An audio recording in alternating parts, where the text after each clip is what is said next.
क्योंकि ये अजीब था कि मसल और मुफ़ा इतना अच्छा बर्ताव कैसे कर रही थी। अतीत में जब भी असली शिरीन मछली या मांस को भूनती थी तो वो दोनों उसे तेजी से काम करने के लिए बेसब्री से चिल्लाकर कहते थे। मुफ़ा हमेशा जब भी उसे देखता उसकी आस्तीन में खुद को सिकोड़ना पसंद करता था। ये एक बच्चे की तरह हरकतें करता था और शिरीन को दयनीय दृष्टि से देखता रहता था। क्योंकि शिरीन महर्षि विद्यालय में पढ़ती थी इसीलिए उसने अपना अधिकांश समय अभ्यास और लड़ाई में बिताया था। इसी बीच वो तीनों जंगल में इधर उधर भटकते रहे और जंगल के राजा बन गए। वो हर 3 से 5 दिनों में अपने मालिक को खोजने के लिए वापस आते थे। जब भी वो लौटते थे तो एक खास भोजन का आदेश दिया करते थे।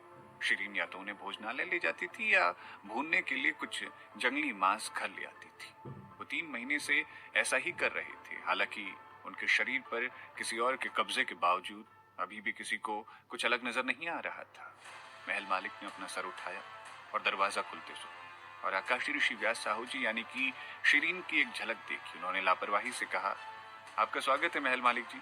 आपका हमारे पास आना हमारे लिए एक सम्मान की बात है। कृपया बैठिए। शिरीन रुक गई और अचानक उसे याद आया कि समारोह के दौरान दोनों की बहस हुई थी। उन्होंने उसे बिल्कुल बात नहीं की थी और समारोह समाप्त होने पर वो अचानक चले गए थे। वो किस बारे में बहस कर रहे थे? आप सच में उससे बहुत प्यार करती हैं? हाँ। आप उसके बजाय मुझे उसके लिए मारना चाहेंगी? हाँ।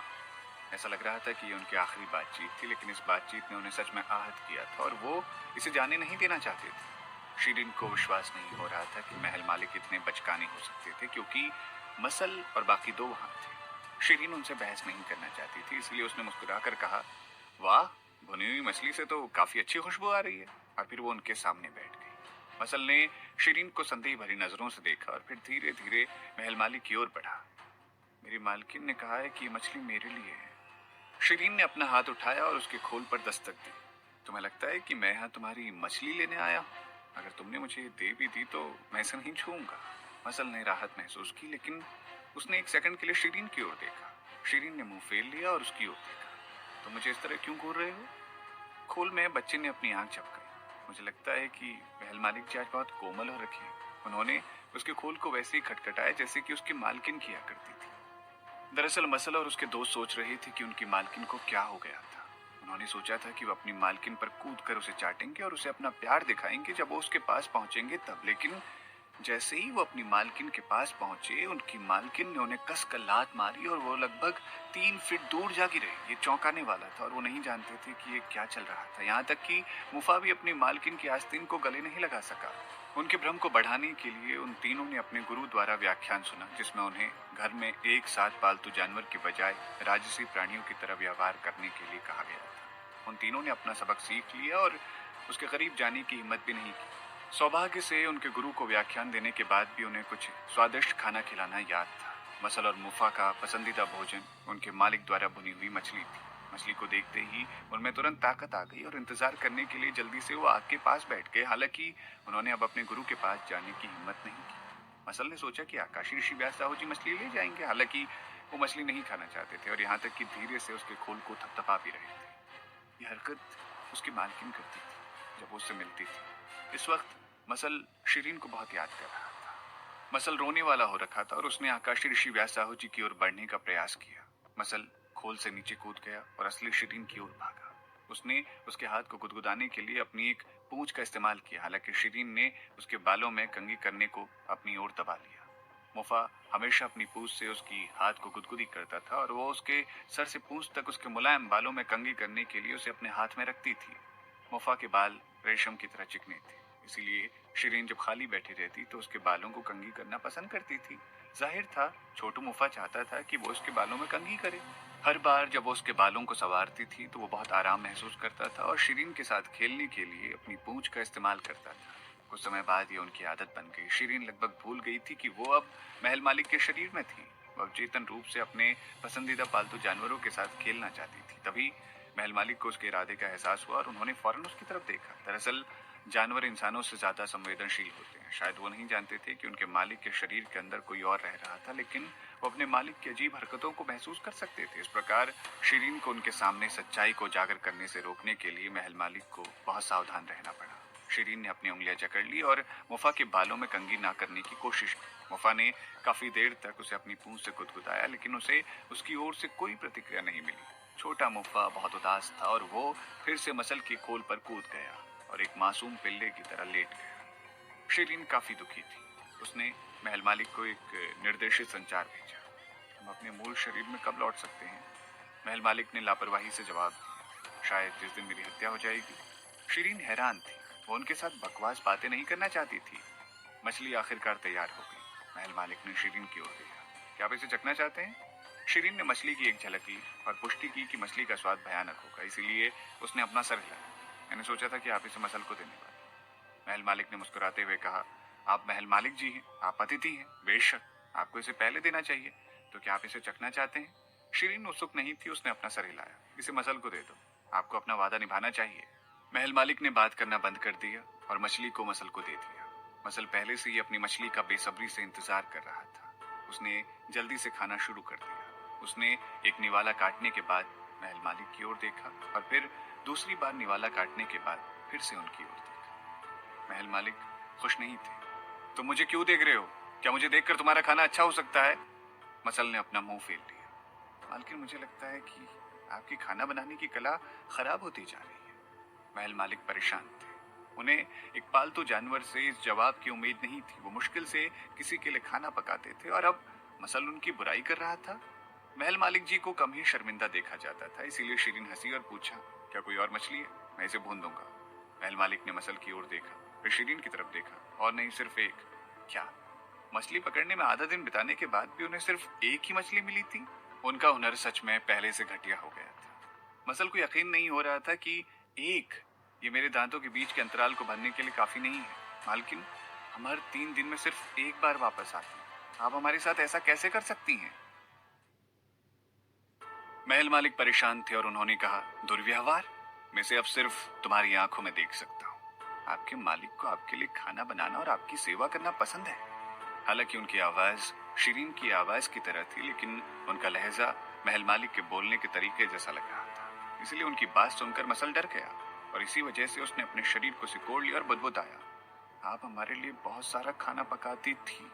महल मालिक ने अपनी बाहों को अपनी छाती के सामने रखा। और फिर तुमने मेरे लिए क्या किया है? मसल चुप रहा और आगे कुछ नहीं बोला। वो तीनों हमेशा खाली हाथ वापस आते थे। या तो वो कुछ जानवरों का शिकार करके लाते थे ताकि उनकी मालकिन उनके लिए उसे भून सके। महल मालिक ने शिरीन की एक झलक ली और अपना सर हिला दिया। वो उसे इशारा कर रहे थे, इसलिए उसने बहुत ज्यादा लाड़ प्यार से उन्हें रखा हुआ था, क्योंकि उसे उनकी सेवा करने के बजाय उनको जरूरत पड़ने पर शिरीन की मदद करनी चाहिए थी। महल मालिक ने उन तीनों को फिर से देखा। राजसी प्राणियों के लिए 3 महीने एक छोटी अवधि मानी जाती थी, लेकिन वो बिल्कुल पहले जैसे ही दिखते थे। सिर्फ मुफा ही था जिसमें थोड़ा बदलाव आया था, क्योंकि वो थोड़ा बड़ा हो गया था और उसके बाल थोड़े लंबे हो गए थे। महल मालिक के हाथों में खुजली हो रही थी। वास्तव में उन्होंने भी कुछ राजसी प्राणियों को पाल रखा था, लेकिन सभी काफी उत्कृष्ट प्रजाति के थे और 8वें स्तर के जानवर थे। वो सभी बहुत तेजी से और स्वतंत्र रूप से बड़े हुए थे। जब भी उन्हें उनकी जरूरत होती थी वो हमेशा अपने मालिक की मदद करते थे, लेकिन उन तीनों के उलट ये तीनों बिल्कुल एक भीगी बिल्ली की तरह दिखते थे। उनकी आलोचना से मसल चिढ़ गया और उसने तुरंत अपनी पीठ सीधी कर ली। हम भी कामकाजी हैं, हम भी जड़ी बूटियों को तोड़ने में अपने मालिक की भी मदद कर सकते हैं। वो हमेशा जंगल में खेलते थे, इसीलिए वो हमेशा ही जड़ी बूटियों को साथ ले आते थे। हालांकि वो जड़ी बूटियों के शौकीन नहीं थे, इसीलिए अधिकांश समय वो दिखावा करते थे कि उन्होंने इसे नहीं देखा। फिर जड़ी बूटियां कहाँ हैं? महल मालिक ने लापरवाही से पूछा। उन तीनों ने एक दूसरे को देखा और फिर मसल मुफा के बालों से खुद को चिपका कर बोला, चलो चलते हैं, हम कुछ जड़ी बूटियां लेने जा रहे हैं, हमें खुद को साबित करने की जरूरत है। मुफा तुरंत मसल के साथ हवा मारक की पीठ पर चढ़ गया और वो तीनों एक साथ गायब हो गए। फिर उन दोनों को अजीबोगरीब माहौल में आंगन में अकेला छोड़ दिया गया। शिरीन उन्हें अकेले में नहीं मिलना चाहती थी, इसलिए उसने फिर से पूछा, हम अपने शरीर को कब वापस बदल सकते हैं? मैं इस तरह और नहीं रहना चाहती। महल मालिक ने उसकी ओर देखकर कहा, आप महल मालिक बनने के लिए तैयार नहीं हो? क्या आप जानती हो कि कितने लोग मेरी पदवी पर रहना चाहते हैं? शिरीन ने कहा, मैं बस शिरीन बनना चाहती हूँ। महल मालिक ने आह भरी, शिरीन, क्या आपने कभी मेरी जगह लेने के बारे में सोचा है? शिरीन, किस लिए? महल मालिक मुस्कुराए और फिर कहा, देखो, ये पद सम्राट से भी ऊंचा है। हर कोई सम्राट बनने के लिए प्रतिस्पर्धा कर रहा है और फिर मेरी स्थिति का तो बयान करने की भी जरूरत नहीं। शिरीन चुप रही। महल मालिक ने बोलना जारी रखा, एक बार जब आप इस स्थिति में होती हैं तो आप जो चाहे कर सकती हैं। आप दुनिया में सभी को आदेश दे सकती हैं और कोई भी आपको नीचा नहीं दिखाएगा और उनमें से कोई भी आपकी आज्ञा मानने से मना नहीं करेगा। शिरीन ने उनकी ओर देखा और पूछा, आप सच में जो चाहे कर सकते हो? महल मालिक ने कहा, आप इसे मेरे बर्ताव में देख सकती हैं। शिरीन ने अपना सर हिलाया। कभी कभी आप सच में बहुत बुरे हो जाते हैं, लेकिन मैं ये नहीं बता सकती कि क्या आप असल में जो चाहे कर सकते हैं। या मुझे लगता है कि आपको भी स्वर्ग के उपहार शिष्य को प्रशिक्षित करने और बिना किसी पूर्वाग्रह के चीजों का न्याय करने की जरूरत होगी। कल्पना कीजिए कितनी निगाहें आपको देख रही हैं और आप इस स्थिति में कैसे हो सकते हैं। अगर आप सिर्फ लापरवाही से कार्यवाही करते हैं तब हर कोई आपका सम्मान कैसे कर सकता है? महल मालिक दंग रह गए। उन्होंने उसकी ओर देखा और मुस्कुराए। शिरीन, मुझे सच में आपसे इस तरह के जवाब की उम्मीद नहीं थी। मैं आपसे कुछ पूछता हूँ, अगर आपके दोस्त, परिवार और यहाँ तक कि आपके राजसी प्राणियों ने भी कुछ गलत किया होता तो आप क्या करती? मेरी जगह अगर आप होती तो? शिरीन दंग रह गई। वो बिना किसी पूर्वाग्रह के न्याय करने वाली थी, लेकिन फिर कितने शासक ऐसा कर सकते थे? महल मालिक ने बिना आग्रह के उसकी ओर देखा। शिरीन के मन में बहुत कुछ चल रहा था। उसने कहा, शायद मैं अशोक सम्राट की तरह निष्पक्ष नहीं हो सकती, लेकिन मैं अपने सबसे करीबी दोस्तों और परिवार वालों को रोकने के लिए पूरी कोशिश कर सकती हूँ ताकि वो कुछ भी बुरा ना करें। क्या होगा अगर आप उन्हें रोक नहीं पाती हैं तो? शिरीन ने सोचा, उनकी ओर देखा और कहा, आपका पद पहले से इतना ऊंचा हो गया है। आपने अभी जो कहा वो सिर्फ प्रभु की स्थिति में ही हो सकता है। क्या प्रभु हो? ये पूरी तरह से महल मालिक की उम्मीद से परे था। उन्होंने अपना सर हिलाया और कहा, मैं वो नहीं हूँ। फिर वो मुस्कुराए। उनके पास बहुत सारी जिम्मेदारियां और बोझ है। वो बहुत भारी और थका देने वाली है। उन्होंने आह भरी। भगवान हमेशा अकेले रहते हैं। उनके पास ऐसा कुछ भी नहीं हो सकता जिसकी वो वास्तव में परवाह करते हो। अगर वो ऐसा कर सकते तो ये उनकी कमजोरी होती और ये लोगों के लिए उन्हें हराने का जरिया बन जाएगा। एक भगवान के रूप में दुनिया में उन्हें अकेले रहने की जरूरत है। शिरीन के दिमाग में प्रभु की छवि चमक उठी। उन्हें दुनिया की रक्षा करने की जरूरत थी। अगर उन्होंने कुछ गलत किया और मानव जाति के लिए आपदा का कारण बने तो उन्हें परमेश्वर द्वारा दंडित होने की जरूरत होगी।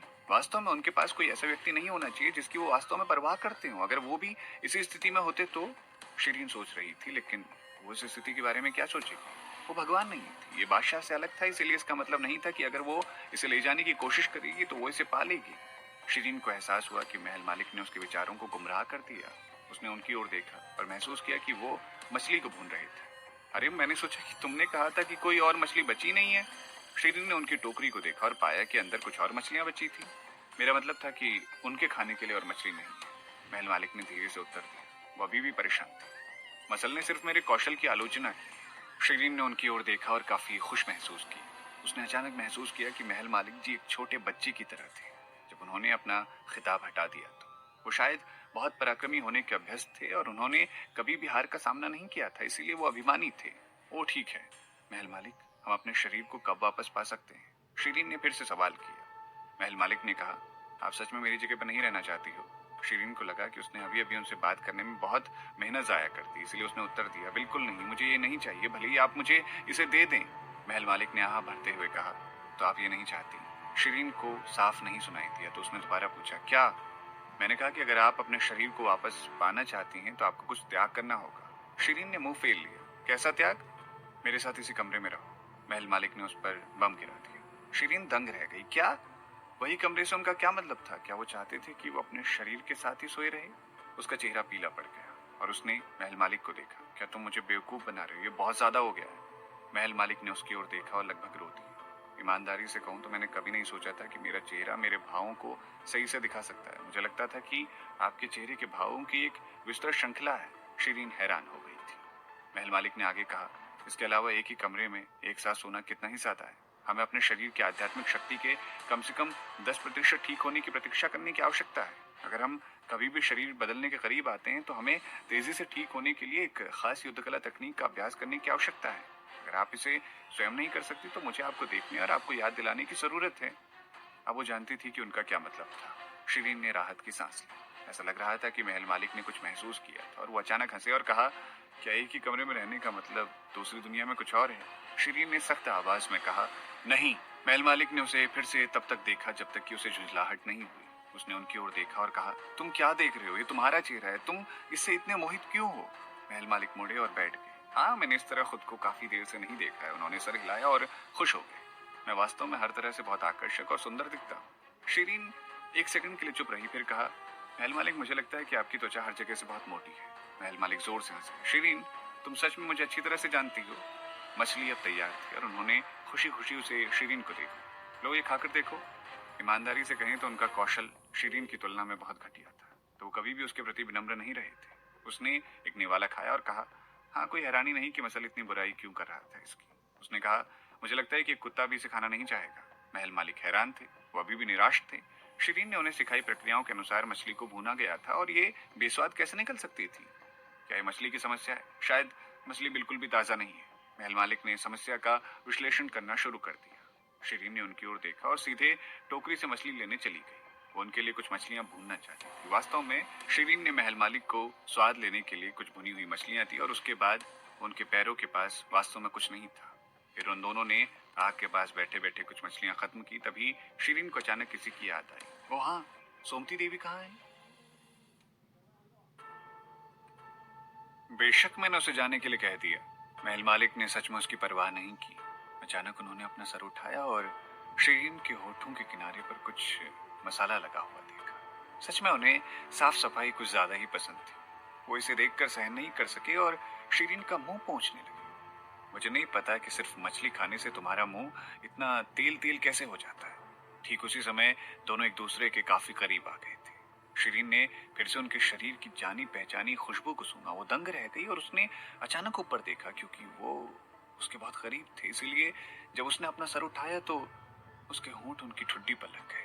वो दंग रह गई और उसका शरीर भी अकड़ गया। तुम दोनों? अचानक दरवाजा खुला। शिरीन चौंक गई और स्वाभाविक रूप से पलट गई। उसने देखा कि बड़े मौर्य संत जी उदास होकर वहां खड़े थे। उनके हाथ में दवा का कटोरा था। हालांकि कटोरा जमीन पर गिर गया था और टुकड़े टुकड़े हो गया था।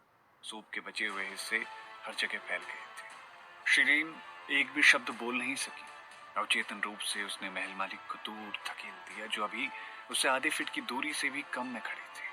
महल मालिक सतर्क नहीं थे और जब उसने उन्हें धक्का दे दिया तो वो पीछे हट गई। अचानक किसी ने उनकी कमर को पीछे से पकड़ लिया। शिरीन? महल मालिक कांप रहे थे क्योंकि उन्हें एक आदमी ने पकड़ा था। इसीलिए वो असहज हो गए। बेशक वो जानते थे कि क्या हुआ था, इसीलिए उन्होंने अपनी कोहनी को पीछे की ओर धकेल दिया। हालांकि शिरीन का शरीर घायल हो रखा था, लेकिन महल मालिक द्वारा इसे ठीक करने के प्रयास के बाद ये लगभग ठीक हो गया। उनके पास कई अलग अलग कौशल और युद्ध कला तकनीक के साथ साथ ठीक होने की प्रगति सामान्य से तेज थी। उनकी कोहनी बड़े मौर्य संत जी की कमर पर लगी और वो सबसे कमजोर एक्यूपॉइंट पर दर्द का कारण बनने के लिए काफी थे। बड़े मौर्य संत जी कराह उठे और तुरंत रोते हुए नीचे झुक गए। महल मालिक ने उन्हें बुरी तरह से घूर कर देखा, क्योंकि वो घृणा महसूस कर रहे थे। सब कुछ बहुत तेजी से बदल गया। शिरीन की आंखें और मुंह चौड़े खुले हुए थे और वो अवचेतन रूप से बड़े मौर्य संत जी के करीब आ गई। बड़े मौर्य संत जी? बड़े मौर्य संत जी ने तुरंत अपनी पीठ सीधी की और शिरीन की ओर देखा और उनकी आंखों में एक अजीब सा भाव था। वो पहली बार था जब शिरीन ने उनकी आंखों में इस तरह की आभा आती महसूस की, इसीलिए वो पीछे हट गई। बड़े मौर्य संत जी ने अपनी निगाहें घुमाई और महल मालिक की ओर देखा। शिरीन, तुम उन्हें पसंद करती हो, तो क्या इसका मतलब है कि तुम उससे अब प्यार नहीं करती? वो अजीब तरह से मुस्कुराए और वहां से चले गए। शिरीन का मुंह थोड़ा खुला सा रह गया। वो आगे बढ़ी, लेकिन बड़े मौर्य संत जी बहुत दूर चले गए थे। शिरीन थोड़ी देर उसी जगह पर खड़ी रही और फिर महल मालिक की ओर दौड़ पड़ी। फिर उसने गुस्से से पूछा, महल मालिक, तुमने उन्हें क्यों मारा? महल मालिक भी गुस्से से पागल हो रखे थे। वो मुझे ऐसे ही कैसे गले लगा सकता है? शिरीन हैरान थी। महल मालिक ने उसकी तरफ देखा और कुछ सोचा, फिर उसके बगल में बैठ गई। शिरीन, मैं वास्तव में बहुत खुश हूँ। शिरीन उन्हें कसकर एक तमाचा मारना चाहती थी, लेकिन वो जानती थी कि अगर उसने सचमुच ऐसा किया तो वो खुद को ही तमाचा मार रही होगी। उसने उन्हें जाने देने का फैसला किया और कहा, तुम खुश क्यों हो? तुम मेरे शरीर का बहुत आनंद ले रहे हो। महल मालिक ने धीरे से आहा भरा, जब आप अभी इतने गुस्से में पागल हो रखी हैं, तब भी इस सब का कारण बताने में जल्दबाजी नहीं की। ये साबित करता है कि आप मेरे बारे में परेशान हैं। आपके दिल में मेरे लिए जगह है। शिरीन दुखी और नाराज हो रखी थी। तुम बहुत ज्यादा सोचते हो। ऐसा इसीलिए क्योंकि मैं लापरवाह व्यक्ति नहीं हूँ। इसके अलावा मैं अपना वादा पूरा करती हूँ। ये भरोसे की बात है और इसका तुमसे कोई लेना देना नहीं है। महल मालिक ने उसके गुस्से भरे चेहरे को देखा और उनकी हंसी फूट पड़ी। उन्हें हंसते हुए देखकर शिरीन और भी गुस्सा हो गई, इसीलिए उसने उन्हें धक्का दे दिया। तुम क्यों हंस रहे हो? महल मालिक लगभग जमीन पर गिर पड़े, लेकिन वो अपनी हंसी नहीं रोक सके। शिरीन गुस्से से पागल हो रखी थी और सीधे उनका मुंह ढकने के लिए चल पड़ी। हंसना बंद करो। वो बहुत हिंसक हो रखी थी, इसलिए वो सीधे महल मालिक से टकरा गई और उनके ऊपर लेट गई। शिरीन उनकी कमर पर सवार थी और उसके हाथ उनके छोटे से मुंह को ढक रहे थे। अगर तुम हंसते रहोगे तो मैं तुम्हारा दम घोट तुम्हें मार डालूंगी।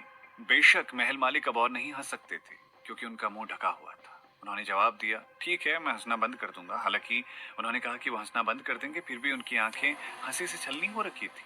और फिर शिरीन ने उन्हें धकेल दिया और अब वो मुश्किल से संघर्ष कर पा रहे थे। वो संघर्ष करने के लिए बहुत आलसी हो रखे थे, इसीलिए उन्होंने अपने सर के नीचे अपनी बाहें रखी और एक मुस्कान के साथ उसकी ओर देखा। उन्होंने उसकी चमचमाती भयंकर आंखों की ओर अपने मुंह से देखा।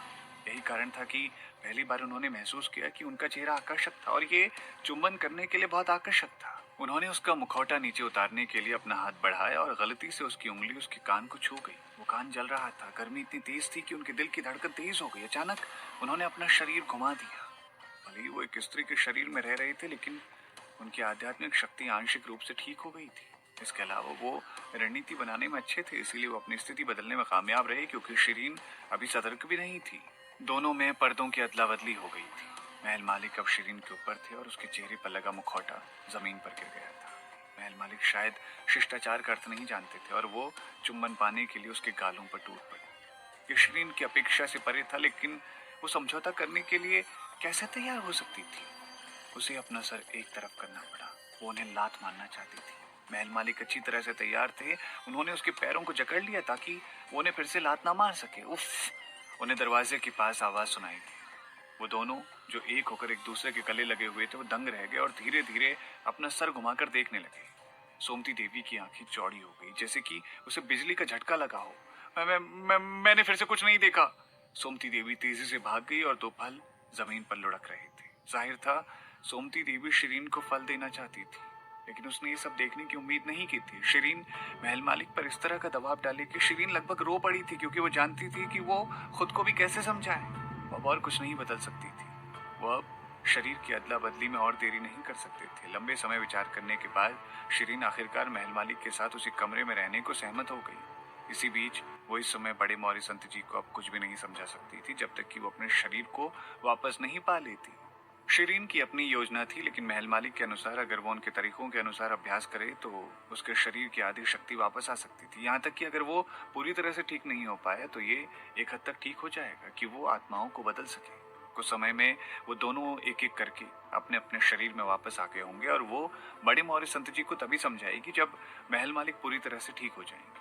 उसका महल मालिक के साथ एक समझौता था। उसे बड़े मौर्य संत जी को भविष्य में किसी दिन शरीर के आदान प्रदान के बारे में बताना होगा, लेकिन उसे सच में नहीं पता था कि अतीत में उसके अजीब व्यवहार को कैसे समझाया जा सकेगा। वैसे भी महल मालिक पूरी तरह से ठीक हो जाएंगे और उस समय तक किसी और से नहीं डरेंगे। शिरीन की सोच के आधार पर उसने महसूस किया कि उसे अब बड़े मौर्य संत जी को समझाना चाहिए, क्योंकि उसने सोचा जब तक वो उसे साफ तौर पर बड़े मौर्य संत जी को समझा सकती थी, वो आकाशी ऋषि व्यास साहू जी को चोट नहीं पहुंचाएंगे। उसे विश्वास था कि बड़े मौर्य संत जी समझ जाएंगे। आखिरकार बड़े मौर्य संत जी एक ईमानदार व्यक्ति थे और उनकी प्रतिष्ठा वास्तव में महल मालिक से बेहतर थी। वो दोनों स्वर्ग के वरदान चेले थे। वो इस बिंदु पर महल मालिक को चोट नहीं पहुंचाएंगे। शायद वो तब भी मदद कर सकते थे जब वो सच्चाई जानते होंगे, जब वो अपने शरीर को वापस बदल लेंगे तो। हालांकि शिरीन ने महल मालिक को मनाने की जितनी भी कोशिश की, लेकिन महल मालिक ने आत्मसमर्पण करने से इनकार कर दिया। शिरीन के पास अब और कोई चारा नहीं बचा था, इसीलिए उसने उन्हें दूसरा विकल्प चुनने के लिए मजबूर किया, जिसका मतलब था कि उन्हें बड़े मौर्य संत जी को सच बताना होगा जब तक वो दोनों सफलतापूर्वक शरीर बदल लेंगे। महल मालिक ने आखिरकार दूसरा विकल्प चुना, क्योंकि शिरीन ने उन्हें धमकी दी थी कि अगर महल मालिक ने वादा करने से इनकार कर दिया तो वो बड़े मौर्य संत जी को सच बता देगी। इसीलिए अब दोनों खुश थे। अफवाहें फैलना बहुत आसान था, खासकर अगर शिरीन को महल मालिक के आंगन में आराम करने की जरूरत थी। तो महल मालिक ने शिरीन को एक सुझाव दिया। उन्होंने उसे महल मालिक की पहचान के साथ सुरा सिंह जी के साथ चर्चा करने को कहा कि शिरीन गंभीर रूप से घायल हो गई थी और उसे आराम करने के लिए महल मालिक के आंगन में जाने की जरूरत थी ताकि वो तेजी से ठीक हो सके। लेकिन सुरा सिंह जी इससे असहमत नहीं होंगे। वो ये एहसान करना पसंद करेंगे। उनके लिए ये एक पुनर्मिलन माना जा सकता है अगर वो महल मालिक ने शिरीन को फिर से स्वीकार कर लिया हो। आखिरकार वो पहले ही सगाई कर चुके थे और वो एक साथ रहने के लिए ही बने थे। बेशक वो अपनी सोच के साथ वही थे, लेकिन उन्होंने अभी भी शिरीन से पूछने की जरूरत समझी कि क्या वो वहां जाने को तैयार थी। इसीलिए वो सीधे शिरीन को देखने गए। शिरीन से बात करना काफी आसान था, क्योंकि वो इसके लिए राजी हो गई थी। वो दोनों ठीक लग रहे थे। सुरा सिंह जी ने महसूस किया कि उन्होंने इस सब के बारे में फालतू में सोच लिया था। महर्षि विद्यालय में अगर पुरुष और महिला छात्र एक साथ रह रहे होते थे तो अफवाह फैलना आसान था। और अगर उन्हें समझाया नहीं तो अफवाहें और भी खराब हो सकती थी। इसीलिए सुरा सिंह जी ने सोचा और महल मालिक को सार्वजनिक रूप से इसकी घोषणा करने को कहा ताकि लोग इसके बारे में उनके पीठ पीछे बातें ना करें। शिरीन लगभग रो पड़ी क्योंकि वो महल मालिक के साथ कोई और ऐसा संबंध नहीं रखना चाहती थी। दुर्भाग्य से उन दोनों ने शरीर की अदला बदली कर ली थी और वो अब इससे बच नहीं सकती थी। वो अपने दिल में 100 बार खुद को कोस रही थी और सोच रही थी कि वो उन्हें क्यों बचाना चाहती थी। उसे सिर्फ तेंदुओं को उन्हें घसीटने देना चाहिए था।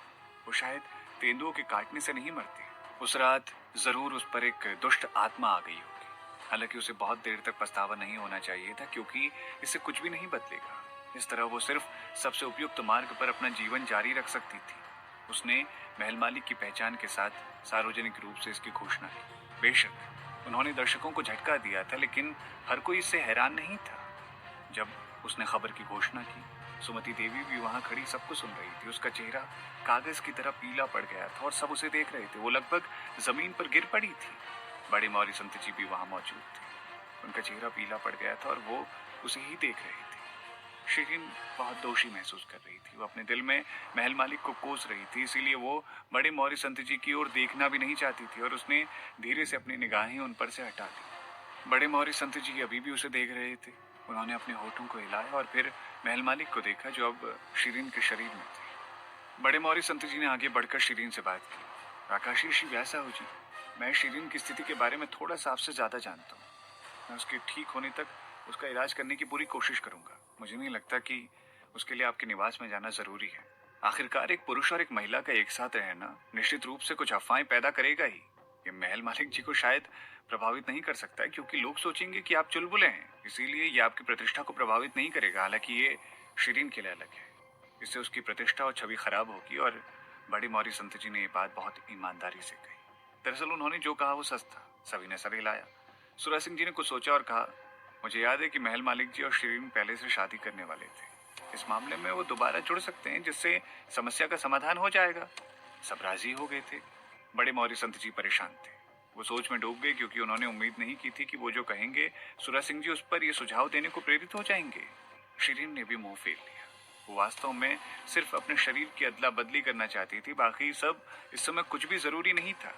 हालांकि अब हर कोई उसे ही देख रहा था, फैसले का इंतजार कर रहा था। महल मालिक की आंखें झपक रही थी। वो उसकी ओर देखकर मुस्कुराए, मानो वो ये देखने का इंतजार कर रहे हों कि वो आज की स्थिति को कैसे संभालने जा रही है। शिरीन परेशान थी, लेकिन तभी अचानक महल मालिक को एक विचार आया। उसने तुरंत शिरीन की ओर देखा और कहा, शिरीन, हालांकि हम पहले से शादी करने वाले थे, लेकिन हमने वैसे ही सगाई रद्द कर दी है। हमारा अब कोई रिश्ता नहीं होना चाहिए, लेकिन क्योंकि आप प्रभु की शिष्या हैं, इसीलिए मैं आपको ऐसा नहीं छोड़ सकता। मैंने कुछ भी गलत नहीं किया, इसीलिए मुझे इस बात की परवाह नहीं है कि दूसरे क्या कहते हैं, लेकिन आप एक लड़की हैं।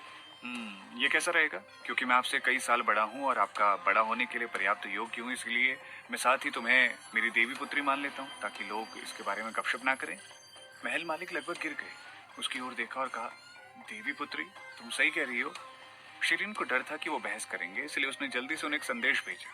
महल मालिक, आपको मेरी प्रतिष्ठा की रक्षा के लिए सहमत होने की जरूरत है। महल मालिक ने उसे जवाब दिया, आप चाहती हैं कि मैं भविष्य में मुसीबत में पड़ जाऊं? शिरीन ने अपना माथा सिकोड़ते हुए कहा, महल मालिक, मैंने तुमसे कहा है कि मैं जिससे शादी करना चाहती हूँ वो सिर्फ बड़े मौर्य संत जी ही है। मैं अब आपके साथ इतनी बातचीत करने का इरादा नहीं रखती हूँ क्योंकि हम अभी सच नहीं बता सकते। तो हम ये कर सकते हैं कि सिर्फ इस विधि का उपयोग करना ही सही उपाय है। मैं इसे अब और चोट नहीं पहुंचा सकती। बेशक उसका मतलब था कि वो बड़े मौर्य संत जी को और चोट नहीं पहुंचा सकती थी। महल मालिक ने विराम दिया, ठीक है, जैसी आपकी मर्जी। शिरीन को राहत महसूस हो रही थी क्योंकि वो बस इतना ही कर सकती थी। ये भी बड़े मौर्य संत जी को चोट पहुंचाने से बचने का एक तरीका था। उनके भविष्य में एक साथ रहने के लिए शिरीन महल मालिक से डरती नहीं थी क्योंकि वह पुरुष थी और उसके पास ज्यादा नियंत्रण था। जब तक वो खुद को काबू कर सकती थी, महल मालिक उसे ठीक करने के लिए शिरीन के शरीर का इस्तेमाल नहीं कर सकते थे, है ना? एक पुरुष के लिए एक महिला पर रौब जमाना आसान था, लेकिन एक महिला के लिए एक पुरुष पर रौब जमाना आसान नहीं था क्योंकि वो दोनों सहमत हो गए थे। बाकी सब भी उनकी बातों से सहमत हो गए। बड़े मौर्य संत जी ने शिरीन को देखा, फिर महल मालिक की ओर देखा। उन्होंने कुछ सोचा, लेकिन अब वो कुछ भी बोल नहीं रहे थे। रात के समय महल मालिक आखिरकार शिरीन के शरीर और उसके सामान के साथ अपने कमरे से लौट आए थे। वो अपने बड़े बिस्तर पर लेट गए। महल मालिक के समाधान के लिए उन्हें सिर्फ रात में अभ्यास करने की जरूरत थी ताकि वो दिन में हमेशा की तरह अपनी गतिविधियों को अंजाम दे सके। इसीलिए शिरीन अभी भी दिन के दौरान महल मालिक के शरीर के साथ पढ़ाने के लिए संस्कृति कक्षा में जाती थी। महल मालिक बहुत उदार थे। उन्होंने कक्षा के पाठ्यक्रम को तैयार करने में उसकी मदद की और उसे एक रात पहले सब कुछ याद करने को कहा ताकि वो अगले दिन पढ़ा सके। उसने जो कुछ कक्षा का पाठ्यक्रम तैयार किया था वो एक परिष्कृत संस्करण था और वो समझाने में बहुत आसान था। हालांकि शिरीन के लिए थोड़ा मुश्किल था क्योंकि इससे पहले उसने कभी नहीं इसे सीखा था। उसे कुछ बातें समझ में भी नहीं आई। महल मालिक शायद अब भी इस बात से परेशान थे कि उसने खुद को अपनी देवी बेटी बनाने के लिए सब कर दिया। वो कक्षा की तैयारी करने के लिए उसे बोलकर तुरंत बाद घूमने चले गए। उन्होंने उसे अकेले पढ़ने के लिए छोड़ दिया। इधर उधर भटकने के बाद शिरीन के लिए युद्ध कला तकनीक का अभ्यास करने का समय हो गया था।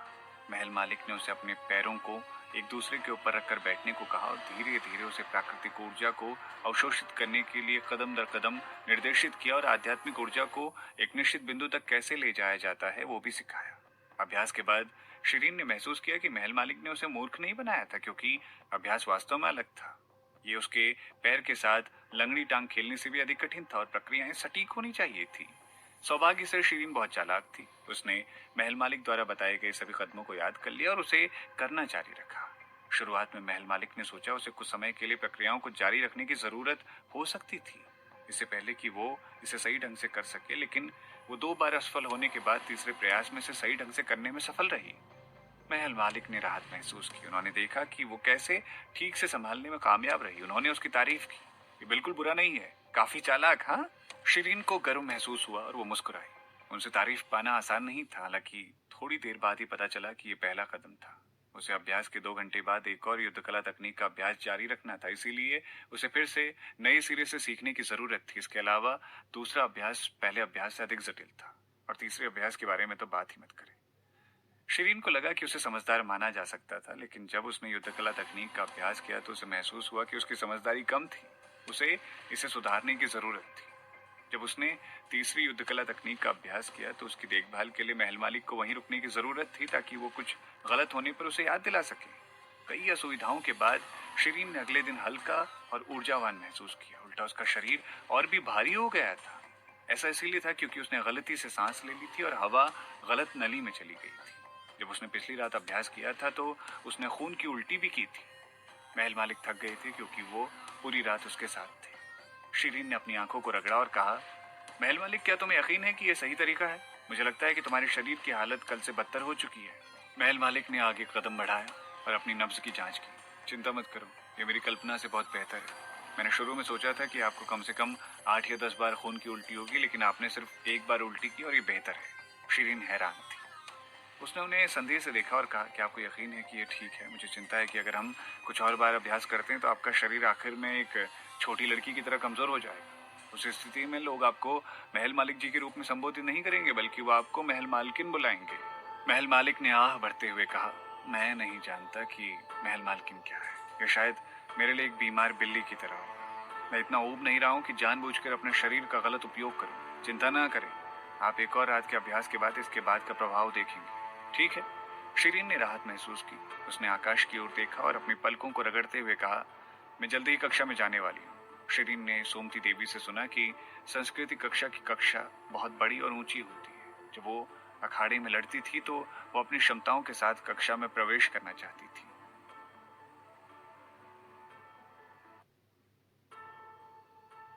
और जब शिरीन आखिरकार इस कक्षा में प्रवेश कर सकती थी, लेकिन उसे एक शिक्षक के रूप में प्रवेश करने की उम्मीद नहीं थी।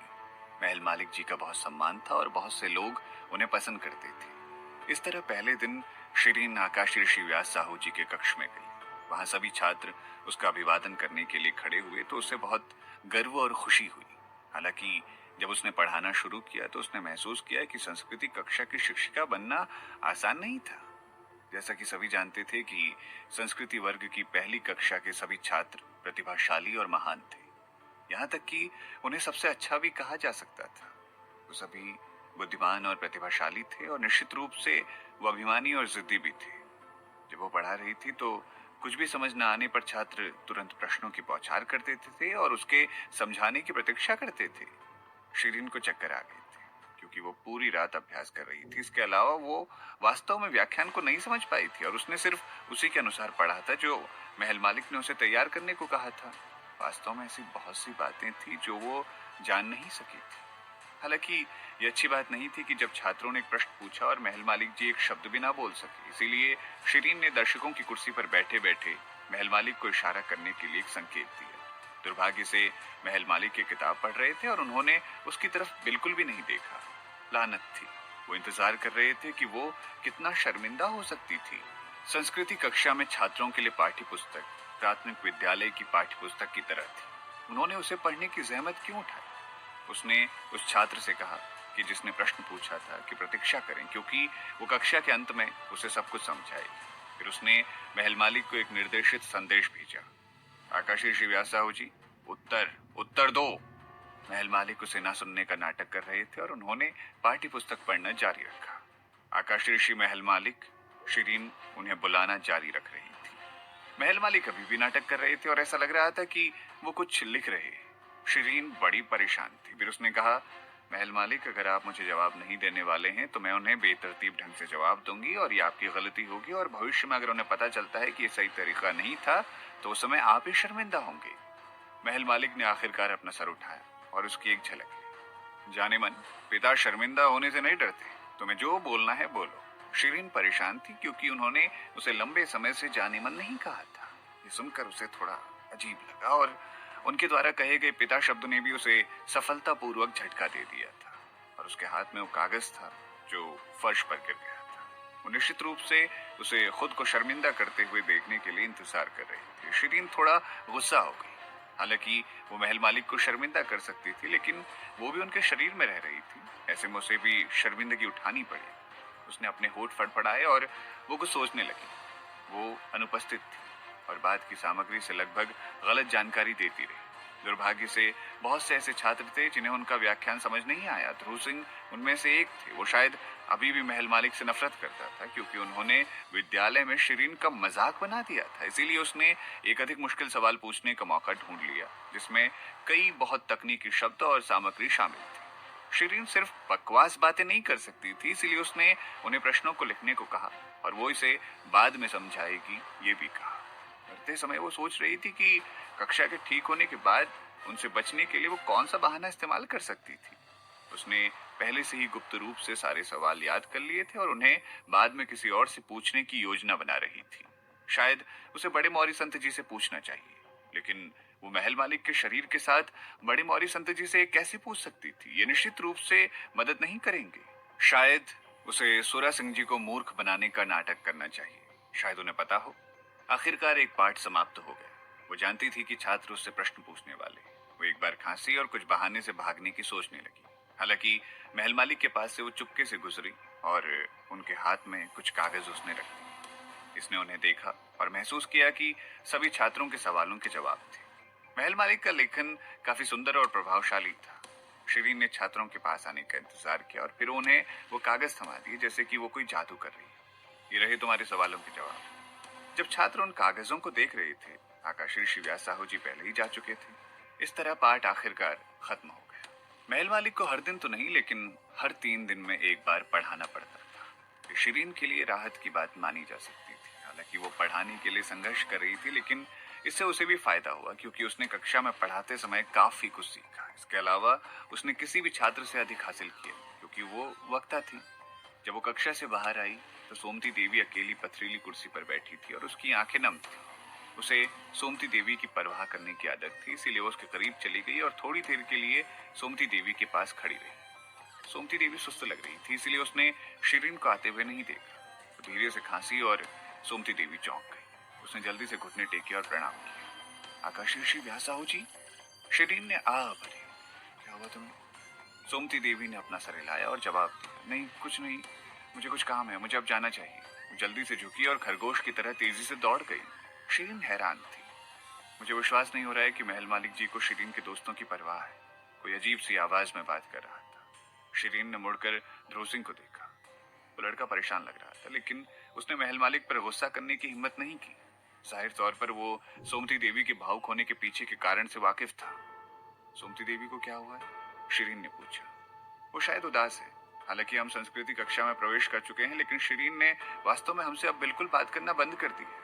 ये अब नमस्कार वाली बातचीत ही बनकर रहेगी। भले हम उससे कितनी भी बात करने की कोशिश क्यों न करें, सुमति देवी परेशान है, जैसे उसने कुछ गलत किया हो। मैंने पूछा उससे, लेकिन वो चुप रही। शिरीन अपनी पहचान को उजागर करने से खुद को रोकने के लिए ध्रुव सिंह से बात करना जारी नहीं रख सकती थी। वो जल्दी से चली गई और चलते चलते सोचने लगी। सोमती देवी आगे चल रही थी। उसने महल मालिक को अपने सामने चलते देखा और उनसे बात करनी चाहिए। हालांकि वो उनके पास जाने से डरती थी। शिरीन कुछ नहीं बोली, लेकिन चुपके से उसके पीछे हो ली। कुछ देर बाद सोमती देवी ने आखिरकार हिम्मत जुटाई और दौड़ पड़ी। शिरीन! महल मालिक जब भी सोमती देवी को देखते थे, उनके सर में दर्द होना शुरू हो जाता था, क्योंकि वो बहुत ज्यादा चिपको थी और वो उनकी बाह को गले लगाना पसंद करती थी, क्योंकि वो शिरीन की बाह को गले लगाना पसंद करती थी। क्योंकि उन्होंने अब उसके शरीर को संभाल लिया था, वो नहीं चाहती थी कि सोमती देवी उन्हें और गले लगाए। उन्होंने उससे 3 फीट दूर रहने को कहा और यही कारण था कि सोमती देवी उदास थी। इस बार जब सोमती देवी भागी तो वो शिरीन से चिपकना चाहती थी, लेकिन उसने जल्दी से अपने हाथ आधे में रोक लिए, जैसे उसे कुछ याद आ गया। वो धीरे से बोली, शिरीन, क्या तुम हमसे नाराज हो? महल मालिक ने अपने आप को शांत रखने की कोशिश की। नहीं। फिर सोमती देवी उनके करीब आई और कहा, लेकिन लेकिन तुमने मुझे अनदेखा क्यों किया? उसने अपने होठों को दबाया और बोलना जारी रखा, क्या तुम मुझे अपने घावों के लिए दोषी ठहरा रही हो? मुझे वास्तव में खेद है। मैं अगली बार ध्यान दूंगी और खुद को सुधारूंगी। महल मालिक ने सर हिलाया। हाँ, आपको थोड़ा आत्मनिर्भर बनना चाहिए। सोमती देवी ने दयनीय नजरों से शिरीन की ओर देखा और कहा, शिरीन, क्या तुम मुझे छोड़ दोगी और अपनी एक नई टोली तैयार कर लोगी? मैं अपनी पूरी कोशिश करूंगी शिरीन, मुझे अकेला मत छोड़ो। महल मालिक के सर में दर्द हो रहा था। उन्होंने कहा, सोमती देवी, आप अपनी स्वयं की जिम्मेदार हैं और आपको हमेशा दूसरों पर भरोसा नहीं करना चाहिए। आप मूर्ख नहीं है, लेकिन आप बहुत बहादुर भी नहीं है। अगर आप इस कमजोरी को दूर कर सकती हैं तो आप बाकियों से बेहतर बन सकती हैं। ये कमजोरी तभी दूर होगी जब आप वास्तव में कड़ी मेहनत करेंगी। सुमति देवी, मेरा मतलब है कि मैं हमेशा के लिए आपकी रक्षा नहीं कर सकती ना। अगर महल मालिक शिरीन के शरीर में नहीं रहते तो वो सोमती देवी से बात करने की जहमत भी नहीं उठाते। लेकिन वो कुछ भूल गए थे, क्योंकि वो आमतौर पर महाद्वीप में सिर्फ उन प्रतिभाओं को सलाह देते थे जो पहले से मजबूत और सख्त थी, जो सभी चुनौतियों और आलोचनाओं को सहन कर सकते थे, जो उनसे खुद को सुधार करने के लिए ज्ञान प्राप्त करते थे। हालांकि वो पहली बार सोमती देवी जैसे मामले का सामना कर रहे थे, इसीलिए वो स्वर्ग के उपहार शिष्यों को प्रशिक्षित करने के तरीकों का उपयोग नहीं कर सकते थे। सोमती देवी को महल मालिक की सलाह सुनने के बाद लगा कि शिरीन उसे छोड़ देगी। वो तुरंत रोई, शिरीन, तुम सच में अब मुझे और नहीं चाहती? महल मालिक काफी असहाय महसूस कर रहे थे, क्योंकि वो जानते थे कि वो कभी भी इस गलत फहमी से छुटकारा नहीं पा सकते। शिरीन, क्या तुम परेशान हो कि मैंने तुम्हें और महल मालिक जी को 2 बार एक साथ देखा था? क्या तुम उस वजह से मुझ पर गुस्सा हो? मैंने सच में इसके बारे में किसी को नहीं बताया, कृपया मुझ पर विश्वास करें। सोमती देवी ने रोते हुए कहा। महल मालिक को ऐसा लगा जैसे उन पर बिजली आ गिरी, लेकिन वो उसे लात नहीं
रहे हैं।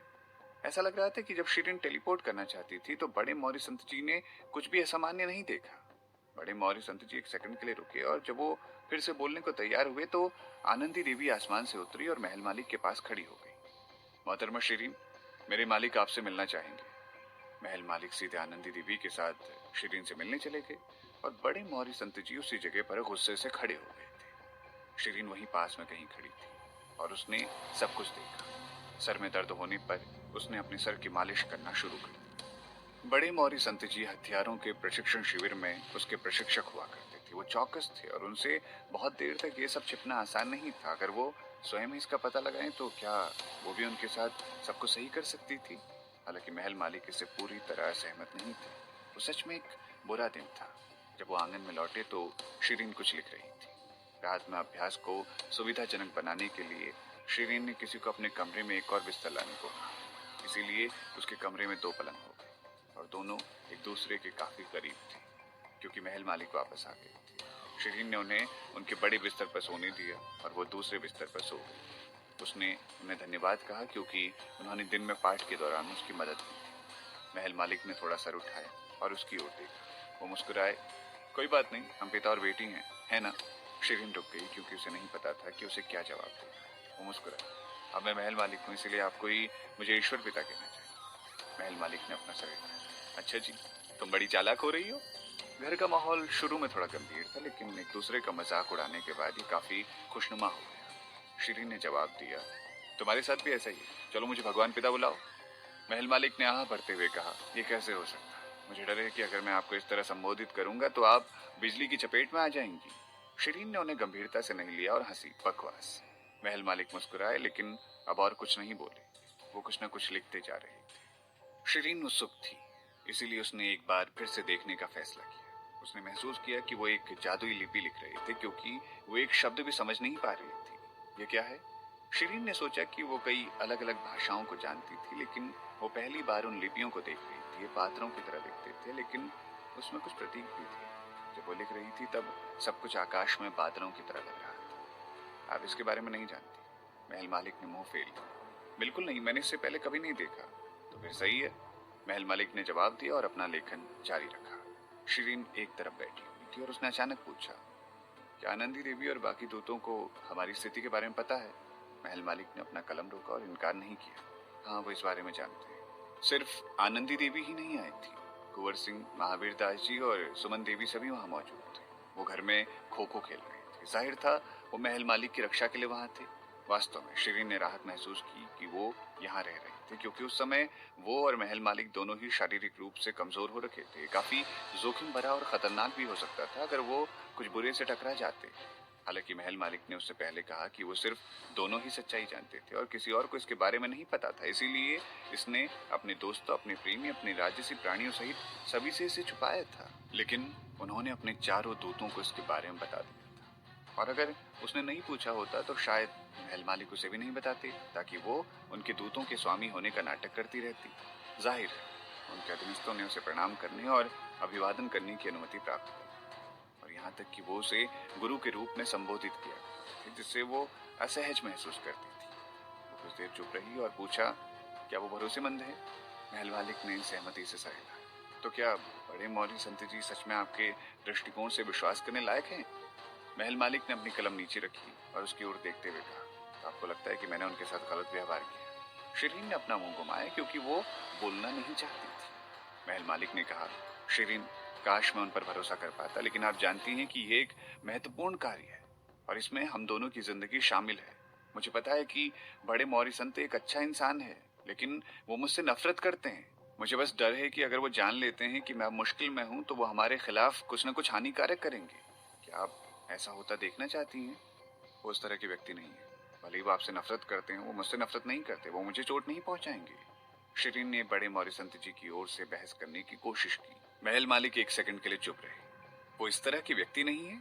क्या आपको पक्का यकीन है? क्या आप उनकी हर बात पर बिना किसी संदेह के विश्वास करती हैं? शिरीन हैरान थी। महल मालिक ने उसकी ओर देखा और अपनी आंखें सिकोड़ कर कहा, शिरीन, क्या आप किसी चीज से बचने की कोशिश कर रही हो? सिर्फ इसीलिए आपने बस इस उम्मीद में उस पर विश्वास करना चुना कि वो तुम्हें बचा सकता है? शायद आपने उस पर भरोसा नहीं किया, लेकिन आप खुद को सम्मोहित करने की कोशिश कर रही हैं। शिरीन चौंक गई और पलट गई। मुझे नहीं पता कि आप किस बारे में बात कर रहे हैं, महल मालिक ने कहा। आप जानती हैं, लेकिन आप इसे स्वीकार नहीं करना चाहती। शिरीन परेशान थी। उनके शब्द ऐसे थे जैसे कि वो महात्मा बुद्ध के शब्द रहे हों। वो एक साधु नहीं थी और उसके पास उनकी व्याख्या करने की प्रतिभा नहीं थी जो उन्होंने कहा था। हालांकि क्या उसे सच में बड़े मौर्य संत जी पर भरोसा था? उसने कभी उन पर भरोसा किया था? उसने दोस्ती दिवस को याद किया जब उसने बड़ी मौर्य संत जी के साथ रात बिताई। उसने उनकी बातों पर शुरुआत में संदेह किया था। हालांकि उसके बाद कई घटनाएं हुई और वो देख सकती थी कि बड़े मौर्य संत जी एक ईमानदार व्यक्ति थे और वो उनके साथ रहना चाहती थी। और वो पिछले जन्म में भी उनसे प्यार करती थी, इसीलिए वो अभी भी उनसे प्यार करती थी, खासकर जब उन्होंने अपनी गलतफहमियों को सुलझा लिया। वो नहीं चाहती थी कि उसका दिल इधर उधर भटके और रिश्तों के मामले में पीड़ित हो। वो अब खुद को और चोट नहीं पहुंचाना चाहती थी, इसीलिए गलतफहमी के सुलझने के बाद उसने तुरंत उन्हें स्वीकार कर लिया ताकि उसे अब और पछतावा ना हो। शिरीन ने जल्दी से उसे खींच लिया और उसने पूछा, कहाँ जा रहे हो? बड़े मौर्य संत जी को सच बताने। शिरीन ने मुंह फेर लिया और इस बात को जाने देने के लिए कहा, इसे भूल जाओ। फिर वो रुकी और आह भरते हुए कहा, ठीक है, मैं पहले से ही काफी परेशानी में हूं। इस बारे में भविष्य में उसे समझा दूंगी। महल मालिक ने उसके हाथ को देखा जो अभी भी उन्हें पकड़े हुए था और वो खुश हो रहे थे। फिर उन्होंने धीरे से कहा, शिरीन, मुझे पता है कि तुम मेरी परवाह करती हो। शिरीन चौंक गई और जल्दी से उनका हाथ जाने दिया। वो उठी और लापरवाही से बोली, तुमने कुछ ज्यादा ही सोच लिया है। मैं इसे सिर्फ एक एहसान के तौर पर कर रही हूँ क्योंकि आप मेरी वजह से घायल हो रखे हैं। उसके बाद वो मुड़ी और घर से निकल गई। उसे अपना दिमाग शांत करने के लिए कुछ ताजी हवा की जरूरत थी। वो कुछ समय से आंगन में घूम रही थी और उसने महसूस किया कि एक छोटे से पुल और नाले के साथ आंगन बहुत सुंदर लग रहा था। उसके हर 3 कदम पर नजारा बदल जाता था और उसके हर 5 कदम पर परिवेश का रंग। भगवान जी ने पहले यहाँ एक आंगन बनाया था। जाहिर है दोनों अलग अलग सजावट के साथ बनाए गए थे। दोनों बड़े और ऊंचे थे। महल मालिक और भगवान जी एक जैसे लगते थे। वो दोनों अपने घर से जहाँ कहीं भी जाते थे सिर्फ अपनी चीजों का उपयोग करना पसंद करते थे। दोनों ने अपनी अपनी हवेली भी बना ली थी। हालांकि ये यहाँ कब तक रहेगी? शायद 6 महीने बाद उनके जाने के बाद इसे फिर से ध्वस्त कर दिया जाएगा। ये जगह फिर से एक बंजर भूमि में बदल जाएगी। उसने लोगों को इसे बनाते हुए और उन्हें ही इसे ध्वस्त करते हुए देखा था। सब कुछ एक भ्रम जैसा था। शायद सूरज के फिर से निकलने पर सारा भ्रम दूर हो जाए। जब वो पिछली बार हवेली में रह रही थी तो उसने खुशी खुशी कई फूल पेड़ पौधे लगाए थे और सोचा था कि वो एक बागीचा बना पाए। वो सजावट के रूप में एक विशाल चट्टान को वहां लगाना चाहती थी। हालांकि पुष्पित दास ने उसकी हवेली के बारे में कुछ करने से पहले ही उसे ध्वस्त कर दिया था। प्रभु इस बात से दुखी नहीं थे, लेकिन उसने इसमें अनुकूलित होने के लिए कुछ दिन बिताए थे ताकि वो इसके बारे में और न सोचे। अब वो एक और सुंदर हवेली में थी, लेकिन वो अब कोई फूल लगाने या घर को सजाने की इच्छुक नहीं थी। कौन जानता था कि ये कब तक रहेगी? कुछ दिन, कुछ हफ्ते या कुछ महीने। शायद जब वो खुद एक हवेली बनाने में सक्षम होगी तब वो फिर से अपना खुद का बागीचा तैयार करने पर विचार कर सकेगी जो उसका नहीं था। इसके लिए इतना प्रयास करना जरूरी नहीं था। आप इस बागीचे के बारे में क्या सोचती हैं? पीछे से एक आवाज आई। शिरीन ने मुड़कर देखा और महल मालिक को पास ही कहीं खड़ा देखा। वो उसे देख रहे थे और वो आलसी तरीके से बाड़ पर झुककर खड़े थे। वो आदमी हर तरफ से, हर हरकत से शिरीन जैसा ही दिखता था। ये पहचानना मुश्किल था कि वो कौन था, सिवाय इसके कि वो जोश के साथ काम किया करते थे। हालांकि वो अपना असली रूप दिखाते हुए पूरी तरह से ठीक महसूस कर रहे थे क्योंकि वो अपने घर लौट आए थे। उनके चेहरे के सभी भाव बिल्कुल महल मालिक वाले थे और इसने उसे इतना परेशान कर दिया कि वो उन्हें थप्पड़ मारना चाहती थी। तो मुझे इस तरह घूर क्यों रहे हो? ये तुम्हारा अपना चेहरा है, कहीं तुम अपनी तरफ आकर्षित तो नहीं हो रहे हो? महल मालिक उसके पास गए, इधर उधर घूमे और कहा, क्या मैं इस पोशाक के साथ शानदार दिख रहा हूँ? लंबे समय से उनसे संपर्क में रहने की वजह से शिरीन को उनसे व्यंग सहने की काबिलियत मिल गई थी। वास्तव में तुम एक खूबसूरत मर्दों जैसी औरत की तरह असाधारण दिख रहे हो। महल मालिक ने मुस्कुराते हुए कहा, जाने मन, तुम मेरे चेहरे पर उस भाव के साथ एक औरतों जैसे मर्द की तरह दिख रही हो। वो फिर चले गए और उसका हाथ पकड़ लिया। चलो चलते हैं, मैं तुम्हें बागीचा दिखाता हूँ। मैं बागीचे की सजावट के लिए जिम्मेदार हूँ। क्या ये अच्छा दिखता है? शिरीन नहीं चाहती थी कि वो उसका हाथ पकड़े और इससे बचने के लिए वो जल्दी से आगे बढ़ी। मैंने कभी नहीं सोचा था कि आप बागीचे की सजावट करने में इतने अच्छे होंगे। महल मालिक जी, आप वास्तव में प्रतिभाशाली हैं, है ना? महल मालिक मुस्कुराए। नहीं, क्या आप इसकी सजावट करना पसंद करेंगी? शायद आप कुछ फूल लगा सकती हैं या थोड़ा बदलाव कर सकती हैं या कुछ ऐसा जो आपको पसंद हो। शिरीन ने अपना सर हिलाया। ये ठीक है, मुझे कोई दिलचस्पी नहीं है। शिरीन ने अपना सर हिलाया और कहा, ये ठीक है, मुझे कोई दिलचस्पी नहीं है। उसने आसमान की तरफ देखा और महसूस किया कि पहले ही काफी देर हो चुकी थी, इसीलिए उसने कहा, मैं थक गई हूँ। मुझे लगता है कि मुझे अब आराम करने के लिए वापस जाना चाहिए। अभ्यास का समय आने पर मुझे बुला लीजिएगा। और इतना कहकर वो वहां से चली गई। महल मालिक वहीं खड़े हो गए और उसे दूर से जाते हुए देख रहे थे। जब पुष्पित दास ने घर को गिराया था तो काफी प्रभावित हुई थी। दूसरा अभ्यास पहली बार की तुलना में आसान था, क्योंकि शिरीन ने शायद ही कोई गलती की थी। बेशक पूरी प्रक्रिया के दौरान चीजें बदलती रही, लेकिन महल मालिक कभी भी उसे समय समय पर याद दिलाने और मार्गदर्शन करने के लिए मौजूद थे। वो 4 घंटे में अभ्यास पूरा करने में सफल रही, क्योंकि उसने कोई बड़ी गलती नहीं की थी। सुबह के करीब 3 बज रहे थे जब उसने अपना अभ्यास खत्म किया। उसके बाद शिरीन ने जल्दी से एक झपकी ली, पर वो अगली सुबह बहुत देर से उठी। उसने जम्हाई ली और बिस्तर से उठकर पर्दे खोले। महल मालिक उसके सामने बिस्तर पर बैठे हुए थे और ऐसा लग रहा था कि उन्होंने अभी अभी अभ्यास समाप्त किया। जब उन्होंने उस बिस्तर के पर्दों को खोलते हुए देखा तो उन्होंने उसका अभिवादन किया, सुप्रभात। अचानक उन्होंने उसके शरीर की तरफ देखा और फिर निगाह उनकी एक जगह पर रुक गई। तभी शिरीन ने वहां देखा जहां महल मालिक देख रहे थे, लेकिन फिर उसका शरीर जम गया। वो अपनी बाजू को देख रही थी। वो नजारा देखकर हैरान थी, क्योंकि उसके रोंगटे खड़े हो रखे थे। महल मालिक ने उसे अजीब निगाहों से देखा तो शिरीन ने जल्दी से कंबल पकड़ लिया और अपनी बाजू को ढक लिया। और फिर उसने शर्माते हुए कहा, अजीब हैं आप। महल मालिक हंसे, क्या आपने कोई डरावना सपना देखा था? नहीं, बिल्कुल नहीं। शिरीन ने बहस करने की कोशिश की। दरअसल उसे कुछ सपने आए थे, लेकिन उसे याद नहीं था कि वो वास्तव में क्या थे। हालांकि उसे पक्का यकीन था कि उनमें से कोई डरावना सपना नहीं था। तभी उसे कुछ याद आ रहा था। उसने कहा, ये शरीर की आम हरकतों में से एक है। ये निश्चित रूप से एक डरावने सपने की वजह से नहीं है। महल मालिक ने उसे फिर से अजीब तरह से देखा। अच्छा जी, आप बहुत कुछ जानती हैं इस बारे में, है ना?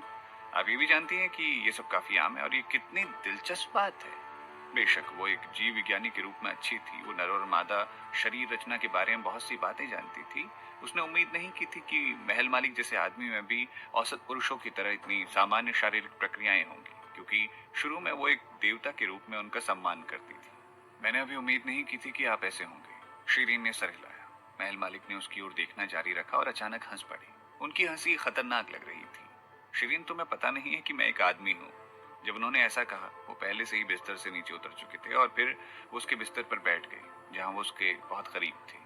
उनकी आभा बहुत मजबूत थी, इसीलिए शिरीन स्वाभाविक रूप से थोड़ा और दूर चली गई। उसने खांसते हुए कहा, मैं आपको एक भगवान के रूप में देखती हूँ। उठी और महसूस किया कि उसके पूरे शरीर के रोंगटे खड़े हो गए थे और वो गर्म हो चुकी थी, क्योंकि वो महसूस कर सकती थी कि गर्मी फैल रही थी। लेकिन उसने अब कंबल हटाने या बिस्तर से नीचे उतरने की हिम्मत नहीं की।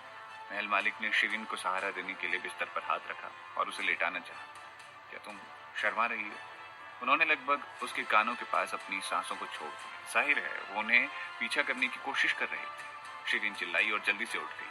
महल मालिक उसे चिढ़ाने के आदी थे, क्योंकि वो सीधे उसके कंधे पर झुक गए और उसके कान में गर्म सांस छोड़ते हुए कहा, देखो जानी, तुमने मेरा कान लाल कर दिया। हालांकि महल मालिक ने उसके और करीब जाने की हिम्मत नहीं की, क्योंकि उनकी गर्दन पर चाकू लगा हुआ था। मैं तुम्हारी गर्दन को भी लाल कर सकती हूँ, तुम इसे आजमाना चाहते हो? महल मालिक ने चाकू की तरफ देखा, फिर उसकी ओर देखा। जानी मन, अगर तुम सच में इससे मुझे काटती हो तो तुम्हारा काफी खून बह जाएगा। क्या तुम्हें अब अपना शरीर नहीं चाहिए? शिरीन मुस्कुराई। चिंता मत करो, मैं बस थोड़ा सा खून निकालने की कोशिश कर रही हूँ, ताकि तुम दर्द महसूस कर सको। मैं अपने शरीर को चोट नहीं पहुंचाऊंगी, लेकिन तुम कोशिश कर सकते हो। महल मालिक ने आह भरी, फिर उसकी ओर देखा। मुझे तुम पर विश्वास नहीं है। फिर उन्होंने अपनी गर्दन चाकू की ओर धकेल दी। शिरीन जल्दी से हट गई और चाकू जमीन पर गिर गया। क्या तुम पागल हो? महल मालिक मुस्कुराए। वो बड़े खुश लग रहे थे। उन्होंने अपना हाथ शिरीन के कंधे पर रखा और कहा, शिरीन, तुम मुझे अभी भी हरा नहीं सकती। शिरीन गुस्से में पागल हो रखी थी और अचानक उसे एक बुरा विचार आया। अचानक वो पलट गई और अपने मूल शरीर पर बैठ गई। वो बुरी तरह से बोली, महल मालिक, याद रखिए, मैं एक आदमी के शरीर में रह रही। महल मालिक वहां लेटे हुए थे, जैसे कि वो उसे कुछ भी करने की इजाजत दे रहे। और फिर उन्होंने सोचा कि वो उनके शरीर का उपयोग अपने आप को चूमने के लिए करेगी। हालांकि उसका अपना शरीर वास्तव में बहुत सुंदर लग रहा था, लेकिन जब उसने इसे खुद से देखा तो उसे अजीब लगा। शिरीन ने उनके साथ अब और खिलवाड़ ना करने का फैसला किया। वो उनसे बचती रही और बिस्तर से नीचे उतर गई। दुर्भाग्य से उसने महसूस किया कि उसके पैर एक बेकार तंबू की तरह कमजोर हो रखे थे। वो बगल में मुड़ी और महसूस किया कि महल मालिक अभी भी उसे बिस्तर पर से देख रहे थे। शिरीन ने अपना हाथ उठाया और उनका सर ढकने के लिए एक कपड़ा उनकी तरफ फेंका। देखना बंद करो, मुझे अजीब लग रहा है। जब वो सोच रही थी कि उसे खुद को शांत करने के लिए महल मालिक के शरीर पर ठंडे पानी का एक बर्तन डालना चाहिए या नहीं, तब महल मालिक ने उसे और न छेड़ने का फैसला किया। पहले बैठो और अपने पेट पर अपनी सारी ऊर्जा इकट्ठी करो। वो आखिरकार गंभीर हो गए, लेकिन शिरीन को उन पर शक था। पर उसके मार्गदर्शन का पालन करने की उसने कोशिश की। थोड़ी देर बाद उसका दिमाग आखिरकार शांत हो गया। शिरीन काफी राहत महसूस कर रही थी। मुझे नहीं पता था कि इसका कोई समाधान भी है। खैर, आप इसे हर दिन सुबह करते हैं। महल मालिक एक सेकंड के लिए चुप रहे और फिर कहा, जब मैं शरीर का उपयोग कर रहा था तो ये इस तरह से बर्ताव नहीं करता था। शिरीन ने उनकी बातों पर विश्वास नहीं किया, जैसे कि वो कोई मक्कार व्यक्ति हो। महान, फिर से महान झूठ। महल मालिक मुस्कुराए और अब कुछ नहीं बोले। वो भगवान जैसे थे। उन्होंने पहले कभी भी इस तरह की प्रतिक्रिया नहीं दिखाई थी। शिरीन से मिलने से पहले उनकी इच्छाएं भी नहीं थी। शिरीन भानुमति का पिटारा खोलने की चाबी थी। उसने उनकी सारी भावनाओं को छेड़ दिया था और उन्हें एक असल आदमी बना दिया था। 3 दिन बीत चुके थे। शिरीन को बिस्तर से नीचे उतरने से पहले हर सुबह अभ्यास करने की जरूरत थी, ताकि उसका शरीर आज्ञाकारी हो जाए। शिरीन फिर से कक्षा में गई, लेकिन इस बार उसने काफी अच्छा प्रदर्शन किया, क्योंकि महल मालिक ने छात्रों से मिलने वाले सभी संभावित प्रश्नों के साथ एक अधिक विस्तृत व्याख्यान तैयार करने में उसकी मदद की थी। पूरी कक्षा के पाठ्यक्रम के साथ साथ उसने कक्षा की सभी प्रासंगिक सामग्री को सफलतापूर्वक वितरित कर दिया था। इस बार सुमति देवी भी वहां मौजूद थी। वो अब पतली और अधिक विनम्र लग रही थी। वो अपनी प्यारी निगाहों के अलावा सामान्य लग रही थी, और जब वो महल मालिक को देख रही थी तो वो भावुक दिख रही थी। कक्षा के बाद शिरीन महल मालिक का इंतजार करने लगी। ऐसा इसीलिए था क्योंकि उन्होंने शिरीन से कहा था कि अगर उसने उनका इंतजार करने से इनकार कर दिया तो वो उसका पीछा करेंगे, ताकि हर कोई देख सके कि शिरीन महल मालिक का पीछा कर रही थी। अपनी प्रतिष्ठा की रक्षा के लिए शिरीन ने उनकी धमकी मान ली। सिर्फ 2 हफ्ते बाकी थे। अब वो उसके बाद जो चाहे कर सकती थी। वो एक पेड़ के नीचे इंतजार कर रही थी, क्योंकि वो अब ऊब गई थी। उसने एक पेड़ की शाखा तोड़ ली और उसके साथ खेलने लगी। अचानक हवा चल पड़ी और बड़े मौर्य संत जी उसके सामने खड़े दिखाई दिए। शिरीन का शरीर सख्त हो गया। उसने पेड़ की शाखा को फेंक दिया। बड़े मौर्य संत जी ने पेड़ की शाखा को आठ की आकृति में मुड़ा हुआ देखा और फिर शिरीन की ओर देखा। ऐसा लग रहा था उनके दिमाग में कुछ चल रहा था। हालांकि शिरीन को एहसास हुआ कि उनकी वास्तव में एक बुरी आदत थी। बाकी लोग शायद ये नहीं जानते होंगे कि वो क्या है, लेकिन बड़े मौर्य संत जी उसे बहुत अच्छी तरह से जानते थे और वो शायद अभी कुछ जांच कर रहे थे। उसने नाटक किया कि कुछ नहीं हुआ। एक और पेड़ की शाखा पकड़ ली। उसने पेड़ की शाखा को एक गोलाकार रूप दिया और मुस्कुराई। छोटी लड़कियों का खेल। मुझे नहीं पता था कि इसमें क्या दिलचस्पी है, लेकिन ये काफी वशीभूत कर देने वाला है। फिर उसने पेड़ की डाल को दूर फेंक दिया और अपने हाथ साफ कर लिए। शिरीन पेड़ पर झुक गई और फिर बड़े मौर्य संत जी का अभिवादन किया। बड़े मौर्य संत जी, आप कैसे हैं? उसने उन्हें 3 दिनों से नहीं देखा था। ये इतना लंबा समय नहीं था, लेकिन इतना छोटा भी नहीं था। इतने दिन में ही बड़े मौर्य संत जी ने कुछ वजन कम कर लिया। शिरीन दोषी महसूस कर रही थी, लेकिन उसने इसे व्यक्त नहीं किया। वो मुड़ी और उनका अभिवादन करने के बाद वहां से जाने लगी। महल मालिक, मेरे पास आपसे बात करने के लिए कुछ है। बड़े मौर्य संत जी ने उनका रास्ता रोकने की कोशिश की। शिरीन ने बेताब होकर उनकी ओर देखा। मैं आपसे बात करने के लिए बाध्य नहीं हूँ। वो उनसे ज्यादा बात नहीं करना चाहती थी, ताकि वो कुछ भी जाहिर ना करे। मुझे बस 5 मिनट चाहिए। बड़े मौर्य संत जी ने उनकी तरफ देखा। शिरीन ने जाने की जिद की। 1 मिनट, बस 1 मिनट। बड़े मौर्य संत जी हार नहीं मानना चाहते थे। शिरीन ने खुद को परेशान नहीं होने दिया, लेकिन चलती रही। शिरीन, मुझे पता है कि तुम हो। बड़े मौर्य संत जी ने उस पर बम फेंक दिया। शिरीन अचानक रुक गई। उन्होंने उसे पहचान लिया था। नहीं, शायद उन्होंने उसे बरगलाने की कोशिश की। शिरीन भागने के लिए तैयार थी, लेकिन बड़े मौर्य संत जी ने उसे निर्देशित संचार संदेश भेजना जारी रखा। क्या तुमने एक दूसरे के साथ शरीर का आदान प्रदान किया है? शिरीन, मुझे पता है कि महल मालिक परेशान है कि मैं उन्हें फंसा दूंगा, लेकिन तुम्हारे बारे में क्या? तुम्हें डर है कि मैं तुम्हारे साथ भी ऐसा ही करूंगा?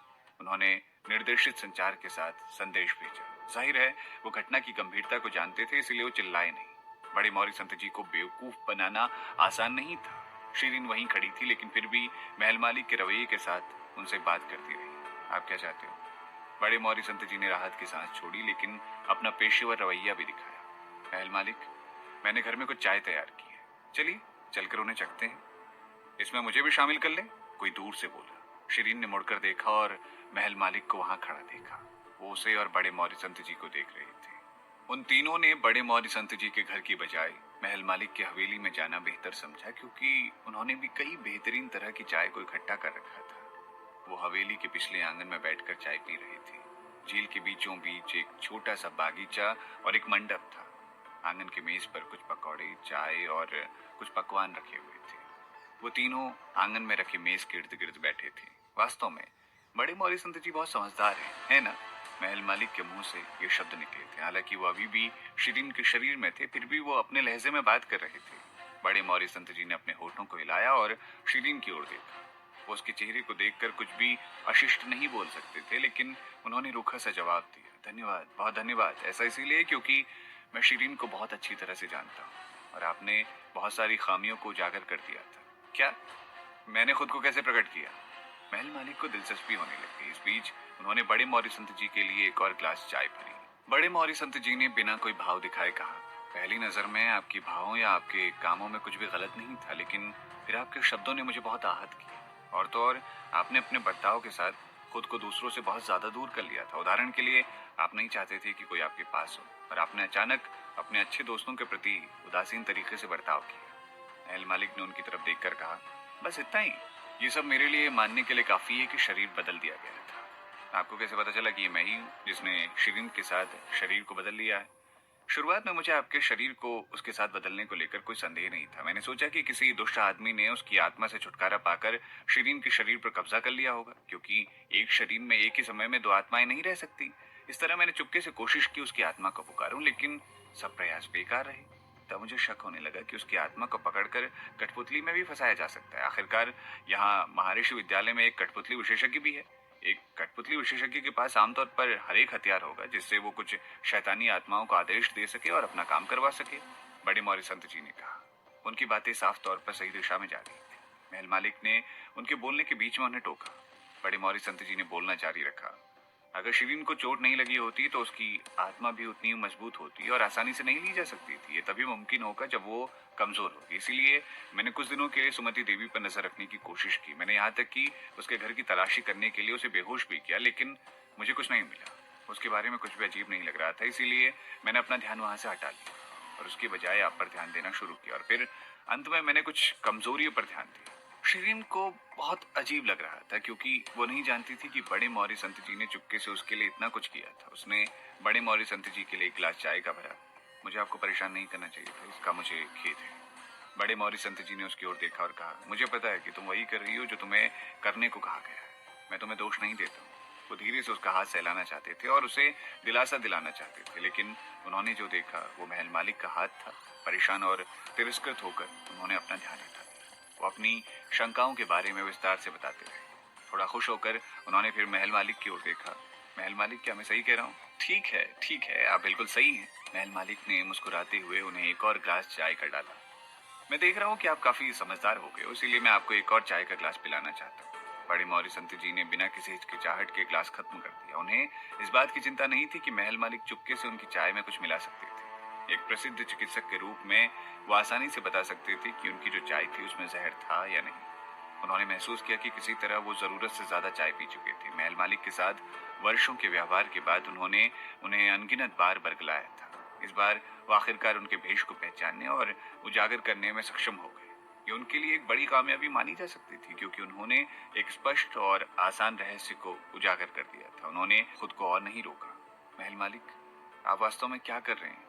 आपने अपने शरीर को शिरीन के साथ क्यों बदल दिया? मैंने सोचा था कि आपने कहा था कि वो एक और बार शरीर बदलना नहीं सह सकती। महल मालिक ने उस पर एक नजर डाली और दो टुक कहा, मैं आपको क्यों बताऊं? बड़े मौर्य संत जी ने उनसे इस तरह के बेशर्म व्यवहार की उम्मीद नहीं की थी। तुम? महल मालिक ने एक और ग्लास चाय पी। मैं आपको सूचित करने के लिए बाध्य नहीं हूँ। महल मालिक, मुझे लगता है कि हम तीनों को अब एक दूसरे के प्रति स्पष्ट और खुला रहना चाहिए। कहीं आप अभी भी मेरे खिलाफ कोई सावधानी तो नहीं बरत रहे हैं ना? अगर मैं तुम्हें कोई नुकसान पहुंचाना चाहता तो मैं आज तुम्हें सब कुछ नहीं बताने आता। मैं चुपके से तुम्हें एक जाल में फंसाने की तैयारी कर रहा होता। बड़े मौर्य संत जी को स्पष्ट रूप से गुस्सा दिला दिया गया था। महल मालिक ने धीरे से कहा, मौर्य अधिपति जी, ये आपके लिए सौभाग्य की बात है कि आप आज यहाँ सब कुछ कह पा रहे हैं और कुछ बेवकूफी भरी योजना नहीं बना रहे। क्या आपको लगता है कि आप अभी भी मेरे साथ यहाँ रह सकते हैं? और अगर आपके पास अन्य योजनाएं हैं तो आप चाय पर बात कर सकते थे। बड़े मौर्य संत जी ने अपना मुंह फेर लिया। तुम्हारा क्या मतलब है? महल मालिक खुशी से झूम उठे। पिछली रात की पहली रात शाम के लगभग 8 बजे आप शिरीन की आत्मा को बुलाने के लिए अपने स्वयं के आंगन में अनुष्ठान कर रहे थे। मेज पर 5 प्रसाद थे, उनका क्रम था। उन्होंने 5 प्रसादों के आकार का नाम और वर्णन जारी रखा। आपने 3 परीक्षण किए लेकिन सभी प्रयास व्यर्थ रहे। बड़े मौर्य संत जी का बोलने का तरीका अचानक बदल गया। तुम्हें कैसे पता चला? महल मालिक ने उनकी परवाह नहीं की और बोलना जारी रखा। पिछली रात 11 बजे आप सुमति देवी की जासूसी करने के लिए उसके घर गए थे। आपने जादुई मंत्रमुग्ध धूल के इस्तेमाल से उसे बेहोश कर दिया और उसकी कठपुतली बस्ते की तलाशी ली। आपको 2 कठपुतली, 3 कठपुतली आत्माएं, 20 रस्म कागज के टुकड़े मिले। वो बाकी चीजों के नाम बताते रहे। ये वही चीजें थी जो बड़े मौर्य संत जी ने उस रात पाई थी। हैरान होकर बड़े मौर्य संत जी कुछ पलों के लिए ठंडे हो गए। तुमने मेरी जासूसी की? महल मालिक, तुमने कभी मुझ पर भरोसा नहीं किया। तुम्हें मुझ पर भरोसा नहीं है ना? नहीं तो तुम मुझे याद दिलाने क्यों नहीं आए जब तुमने महसूस किया कि उसके बारे में कुछ अजीब है? और जब तुमने उसे मेरे आंगन में जाते देखा, तुमने अपनी गुप्त जांच शुरू की, है ना?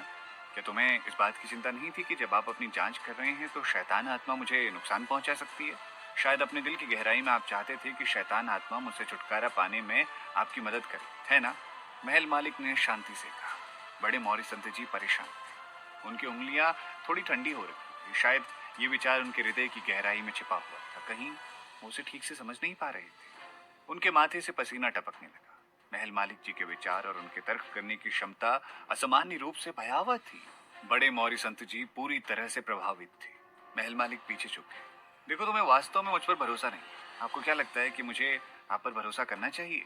हालांकि उनके छिपे हुए विचारों को महल मालिक ने अच्छी तरह से पढ़ लिया था, लेकिन उन्होंने ये स्वीकार करने से इनकार कर दिया। आप बहुत ज्यादा सोच रहे हैं। आपकी क्षमता के साथ भले ही वो वास्तव में किसी बुरी आत्मा से ग्रसित हो, वो क्या नुकसान कर सकती है आपका? अगर एक शैतान आत्मा नुकसान पहुंचा सकती तो तुम इतनी आसानी से आज तक जी नहीं पाते।